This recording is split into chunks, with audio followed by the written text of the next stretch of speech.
argumen berdebut. Ya, hari ini saya sudah mendengarkan pekabaran. Saya rindu untuk lebih setia kepada Engkau ya Bapa.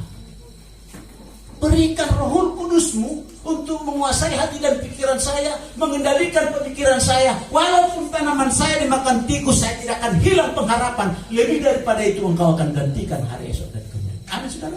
Amin. Itu yang harus terjadi. Saya pernah berkhotbah di salah satu gereja.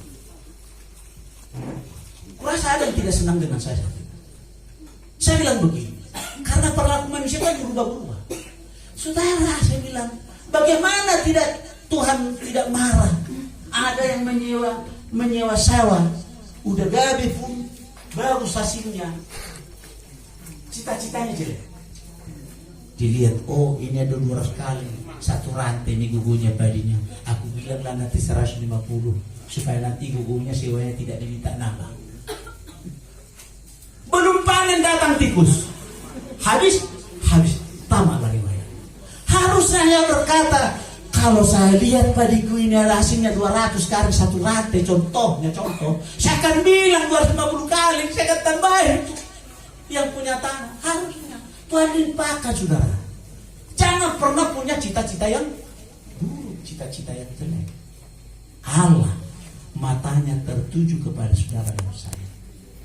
Mata Tuhan tertuju dan Dia tahu apa yang di benak saudara. Tinggal mengungkapkan, begitu saudara mencetuskan, Allah juga cetuskan. Tak.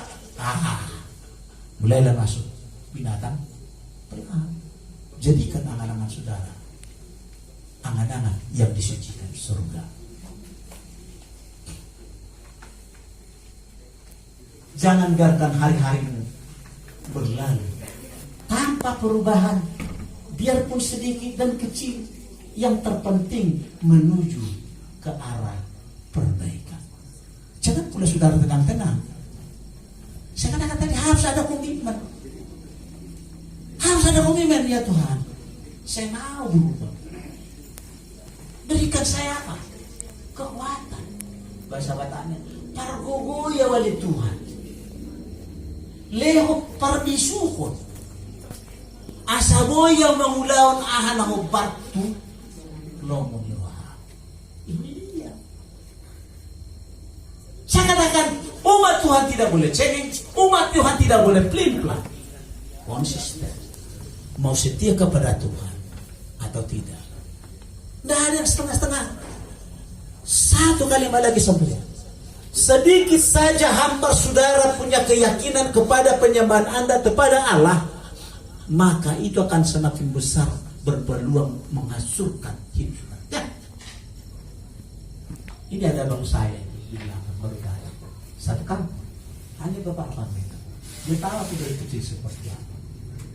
Saya boleh nikmati hidup saya seperti apa. Saya bukan orang yang gelucu. Saya juga bisa yakin saya bukan orang yang mengecewakan orang. Kecuali orang itu merasa bahwa hal-hal kecil pun jangan mengecewakan dia. Saya suka. Saya bukan orang selalu dipimpin oleh orang tua saya. Saya bentuk diri saya dengan dasar yang dibelikan orang tua saya. Masa depan saya harus kejar. Masa depan saya harus kejar. Masa depan saya harus kejar terus menerus.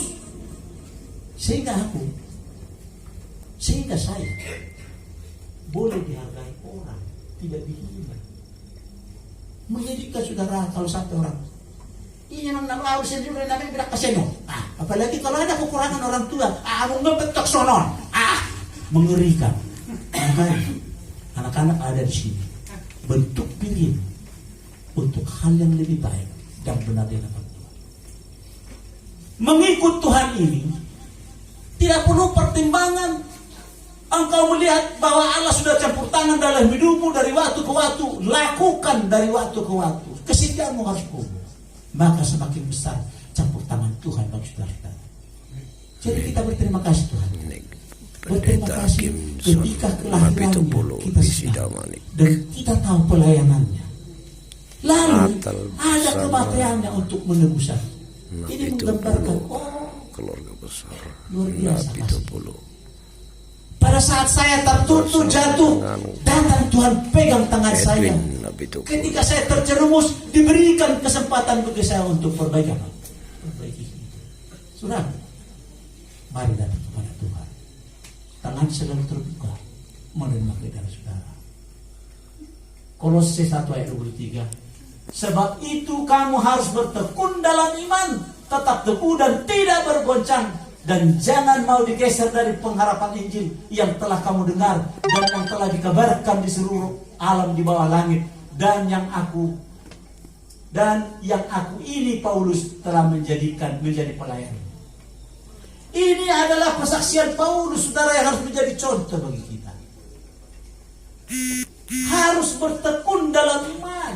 Apapun goncangannya, itu adalah sebuah penampian. Apakah saudara dan saya setia kepada siapa? Kepada Tuhan. Entah itu duka cita, entah sakit penyakit. Menurut saudara, yakinkah saudara bahwa Allah memiliki rencana bagi Anda? Yakin? Amin kan saudara? Nggak usah setengah-setengah. Kalau saudara rajin rezeki pun ragu-ragu, Tuhan berikan bagi saudara. Harus ada ketekunan, ketegasan. Aku berpegang teguh kepada tangan-Mu ya Allah. Lalu yang terakhir, katakan di sini. Akhirnya saudara-saudaraku, bersukacitalah, usahakanlah dirimu supaya sempurna. Terimalah segala nasihatku. Sehati sepikirlah kamu dan hiduplah dalam damai sejahtera. Maka Allah sumber kasih dan damai sejahtera akan menyertai. Luar biasa. Inilah kebanggaan bagi kita, saudara. Saya pikir kalau ini selalu kita kejar, maka kita akan bisa hidup seperti pola hidup jemaat yang mula-mula. Sehati, sepikir, dan sejiwa. Itu di Kitab Para Rasul pasal 2 itu ayat 41-47. Bagaimana kehidupan mereka? Bersatu, sehati, sepikir, makan bersama. Tantangan. Nggak usah jauh-jauh. Kakak beradik pun banyak berantem, saudara. Ini bertetangga. Ada marga simpan juta, ada mau raja kuku siapapun itu. Tapi sehati sepikir, sejiwa. Mereka memotong-motong roti, lalu bagi, makan bersama, kenyang bersama. Lalu dijual hartanya, dia bagi bersama. Ada nggak saudara? Saya ragu, saudara. Tapi kita harus menuju ke sana. Sehati, sepikir, dan sejiwa. Itu melengkapi kesempurnaan. Melengkapi. Maka dikatakan, itu juga menjadi sebuah kesaksian bahwa saudara dan saya adalah anak-anak Allah yang menaruh pengharapannya dari waktu ke waktu. Dan mereka melihat kita semua anak-anak Allah yang bergerak.